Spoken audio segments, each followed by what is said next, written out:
Hi hello guys, hello বন্ধুরা, সবাই কেমন আছো? ভালো আছো তো? আশা করি সবাই ভালো আছো, আমিও ভালো আছি। তা আমি আজকে না আমার ঘরে আগে যে সবজি ছিল, এত সবজি এনেছিল, তারপরে সব সবজি পচে গেছে বলে এই সপ্তাহে আর সবজি টবজি আনা হয়নি, মাছ মাংস এরকম। আর যে সবজিটা ছিল চালিয়েছি। তো এবার এবার আজকে হচ্ছে কি আমার যেটুকু মানে যা কিছু আছে ওই দিয়ে বানাবো। তো সবজি কিছু নেই, কচু আর আলু পড়ে আছে, আলু কচুর ডালনা করব। তো বেসন দিয়ে পেঁয়াজ লঙ্কা কুচি একটা বড়া বানিয়ে ওই বড়া দিয়ে কচু আলু ডালনা বানাবো, সেটা রেসিপি আমি তোমাদের দেখাবো। যারা জানো তাদের জন্য, না যারা জানো না তাদের জন্য। তো আজকের রেসিপিটা দেখো আমি কেমন করে কচু আলু ডালনা করি বেসনের বড়া দিয়ে।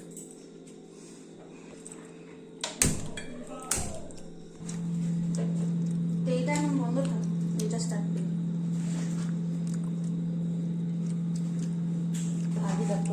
ক্যামেরা ফোড়নে আমি দেবো মেথি,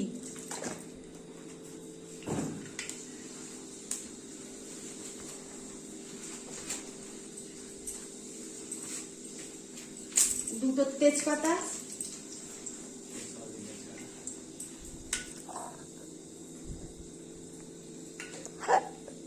গরম হলে পেঁয়াজ,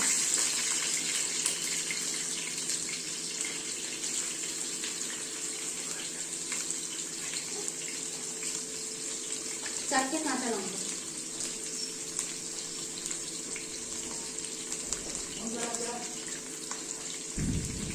আর এদিকে আমি তেলটা গরম করেছি। এই করার মধ্যে তাড়াতাড়ি ভাজা জিনিসটা তাড়াতাড়ি হয়ে যায়। তো আমি এখানে কচু আর আলুর মধ্যে লঙ্কা গুঁড়ো একটু, হলুদ গুঁড়ো একটু, নুন দিয়েছি। এটা ভেজে নেবো এখানে আলাদা করে। ততক্ষণ ওদিকে মশলা ভাজতে ভাজতে এদিকে ভাজা হয়ে যাবে, কারণ এদিকে এই কড়াটা একটু টাইম লাগে, মোটা কড়া তো একটু টাইম লাগে ভাজা হতে।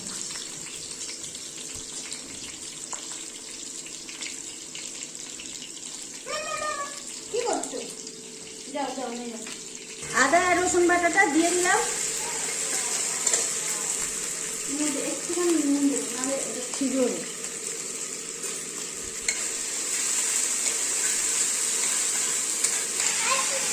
আর রসুন বাটাটা ভাজা হয়ে গেছে। এবার আমি সব এখানে দেওয়া স্টার্ট করবো। টমেটো দিয়ে দিচ্ছি, নমক দেবো টেস্ট মতো, একটু বড়া দেবো। তো একটু জল বেশি, কারণ একটু ঝোল ঝোল হবে, তো একটু নুন বেশি করে দিলাম।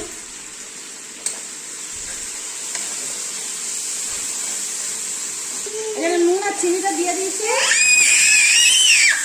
এই ধনে গুঁড়ো, এটা জিরে গুঁড়ো, হলুদ, লঙ্কার গুঁড়ো একটু দেবো, বেশি দেবো না, এতটাই দেবো। এই যে আমি বেসনের বড়াটা বানাবো, এর জন্য আমি এখানে দেবো টমেটো, পেঁয়াজ বেশি করে দেবো, যাতে পেঁয়াজ একটু গালে মানে ইয়ে ভালো লাগে। পেঁয়াজ তো দেবো। ওই যে ঝাল লঙ্কাটা দিয়েছি 3-4 পিস, অলরেডি লঙ্কা গুঁড়ো দেবো, একটু একটু দেবো, এর মধ্যে একটু টেস্ট গুঁড়ো আসবে, একটু হলুদ দেবো, অল্প আমচুর পাউডার এখানে দেবো, অল্প এই সবজির মধ্যে দেবো, দেখি ভাত এখানে অল্প দেবো। সবজিটা ভাজা এদিকে হয়ে গেছে, ওদিকে মশলাও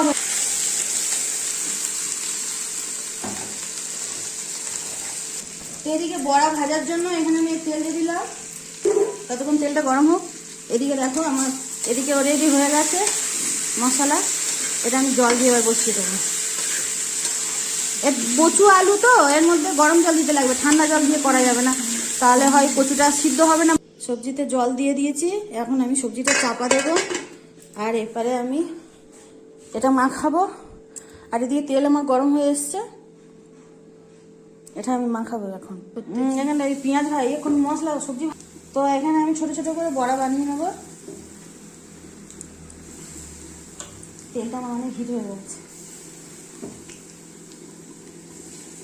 যারা জানো এই ভিডিওটা তাদের জন্য না।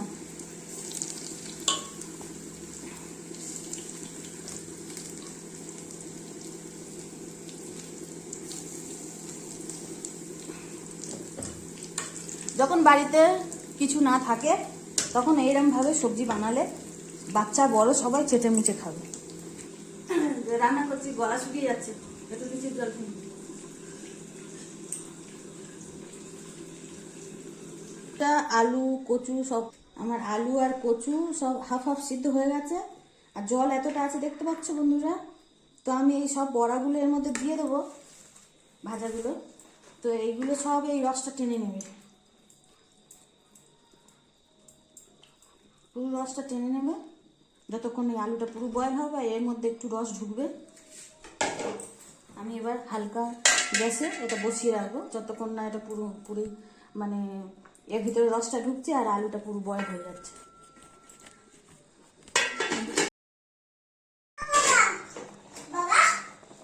সবজিটা এমন হয়েছে, এবারে আমি গোটা মানে 2-4টে আলু কচু একটু ভেঙে দেবো, ব্যাস। তো তরকারিটা আমার কমপ্লিট হয়ে যাবে। তোমাদের যদি রেসিপিটা ভালো লাগে বাড়িতে বানিয়ে খেয়ে দেখো।